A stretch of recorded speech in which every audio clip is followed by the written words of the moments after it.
Bonjour, c'est Émilie Doré, formatrice auprès des doctorants et des jeunes chercheurs.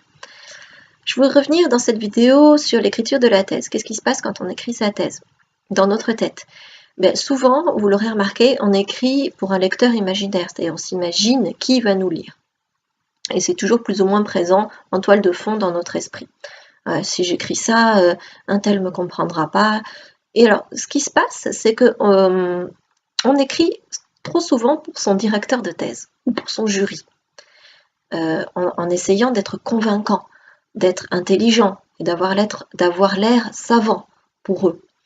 Et ça, c'est un problème, à mon avis, parce que du coup, ça vous brime. Ça fait une écriture guindée, jargonnante, où vous n'arrivez pas à vraiment vous exprimer de façon spontanée et naturelle. Le conseil que j'aime bien donner, c'est quand vous écrivez votre thèse, pensez que celui qui va vous lire, c'est un étudiant X ou Y de deuxième année de votre discipline. Un étudiant de deuxième année de licence de votre discipline. C'est-à-dire quelqu'un de moyennement informé, quand même, mais pas trop non plus. Alors pourquoi? Déjà, ça va vous enlever du stress. C'est pas quelqu'un qui peut vous juger de haut.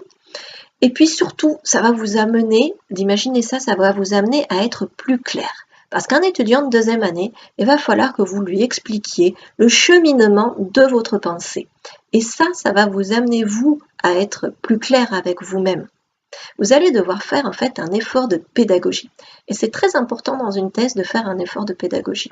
De ne pas se dire qu'on peut sous-entendre telle ou telle chose parce que de toute façon le lecteur est un expert et qu'il comprendra. Ça donne des thèses obscures et vraiment difficiles à lire et à comprendre. Donc faites cet effort de pédagogie que vous feriez si vous aviez un étudiant en face de vous. Faites des phrases courtes, récapitulez régulièrement où vous en êtes de votre argument. Alors les grands concepts théoriques que vous devez expliquer, vous les aurez expliqués préalablement en introduction, une bonne fois pour toutes, vous n'avez pas besoin d'y revenir constamment dans le texte de votre thèse. Mais tout le reste, faites l'effort de l'expliquer, de ne pas laisser de sous-entendu dans votre thèse. Voilà, j'espère que ce conseil vous sera utile.